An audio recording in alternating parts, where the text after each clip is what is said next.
북한의 기독교인들, 목이 메입니다. 저는 북한 함경북도 청진에서 태어나 근 50년을 북한에서 살았습니다. 그러다가 주님의 은총으로 96년 아들을 데리고 남한으로 올 수 있었습니다. 저는 북한에서 태어나 북한에서 성장했기 때문에 하나님을 모르고 살았습니다.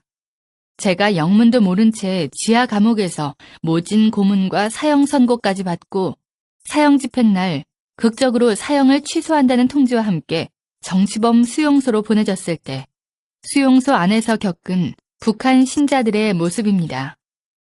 저는 김일성대학 경제학부를 졸업했기 때문에 정치범 수용소에서 죄수의 신분으로 유일하게 6천여 명이 수용된 그곳의 모든 사람들에게 일을 시킬 수 있는 생산지휘와 모든 재정 업무를 맡아서 하게 되었습니다.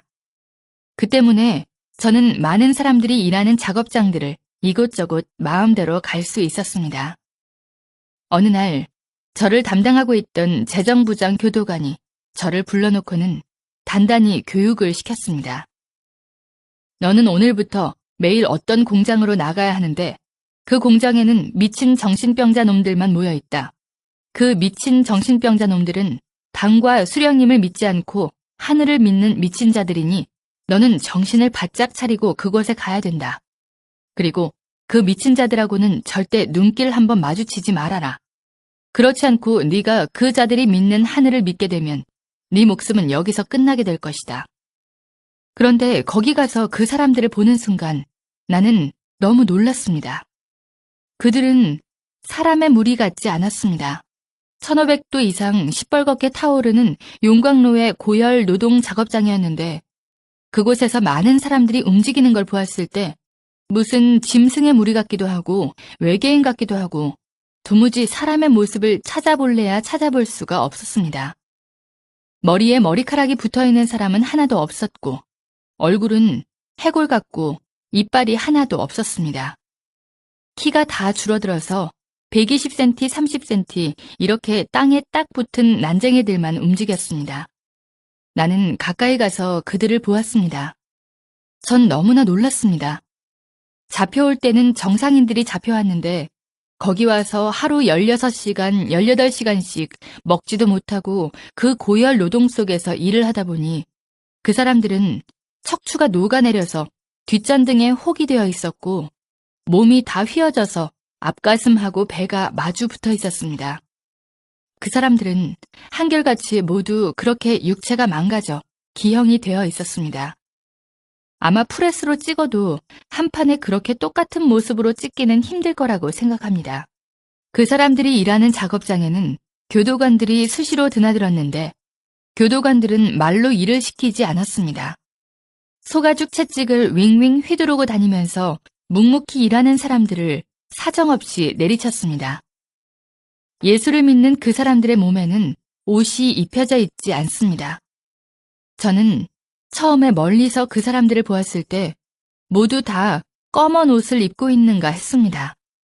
그런데 가까이 다가가서 찬찬히 보니 그 사람들은 맨 살가죽에다 앞에 시커먼 고무 앞치마 하나만 걸치고 있었습니다. 용광로의 뜨거운 불꽃이 앙상하게 말라붙은 살가죽에 튀고 또 튀어 딱지가 않고 그 자리에 쇳물이 또 떨어지고 타버리고 해서 그 사람들의 피부는 한 곳도 성한 곳이 없었고 마치 짐승의 가죽과 같았습니다. 어느 날 저는 그곳에서 정말 말로 전하기 힘든 너무나 끔찍하고 참혹한 광경을 목격하게 되었습니다. 어느 날 오후 제가 공장 문을 열고 들어섰는데 공장 안이 쥐죽은 듯 고요했습니다. 작업장 한가운데 수백 명의 그 죄수 아닌 죄수를 모아놓고 담당 교도관 2명이 눈에 핏발을 세우고 미친 듯이 고함을 치며 날뛰고 있었습니다. 저는 너무나 무서워서 문 옆 한쪽에 비켜 서 있었습니다. 교도관들은 수령님을 믿지 않고 하늘을 믿는 미친 정신병자 놈들이라고 소리소리 지르며 그 사람들을 차고 때리고 하면서 인간 이하의 취급을 하고 있었습니다. 교도관들은 너희들 가운데서 단 한 사람이라도 좋으니 대열 앞에 나서라. 하늘을 믿지 않고 수령님을 믿겠다고 하면 자유 세상으로 내보내서 잘 살 수 있게 만들어주겠다라고 하면서 그 사람들을 윽박지르며 하늘을 거부하라고 그렇게 채찍으로 때리고 발로 차고 했습니다. 그런데 너무나도 이상했습니다. 수백 명의 그 사람들은 왜 그런지 아무 대답도 없이 그렇게 매를 맞으면서도 침묵으로 맞섰습니다. 저는 너무나 무서워서 빨리 한 사람이라도 나서야 되는데 그래야 오늘 누가 맞아 죽지 않을 텐데 왜 계속 저렇게 입을 다물고 있나. 저러고 있으면 또 누구를 끌어내다가 밟아 죽일지 모르는데 빨리 한 사람이라도 나서야 되지 않겠는가. 그렇게 마음속으로 다급하게 생각하며 문 옆에 서서 무서움과 공포 속에서 떨고 있는데 예수를 믿는 그 사람들은 계속 침묵으로 대응했습니다. 그때 독이 오른 교도관이 그 사람들에게 달려가서 닥치는 대로 아무나 8명을 끌어내다가 땅바닥에 엎어놓았습니다. 그리고는 구둣발로 내리밟고 짓이겼습니다. 순식간에 피투성이가 되고 허리뼈, 팔, 다리뼈가 부러졌습니다. 그 사람들은 고통 중에서도 몸을 뒤틀면서 짓밟힐 때마다 신음소리를 냈는데 그 신음소리가 너무나도 이상하게 들렸습니다. 저는 그때 주님이 누군지 하나님이 누군지도 전혀 몰랐습니다.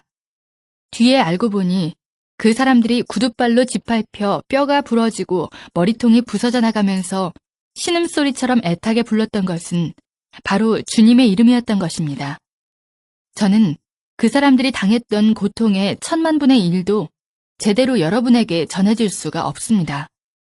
미쳐 날뛰던 교도관 2명은 수령님과 당을 믿는 우리가 사는가 아니면 하나님을 믿는 너희가 사는가 보자면서 달려가더니 용광로에 펄펄 끓는 샘물통을 끌어왔습니다.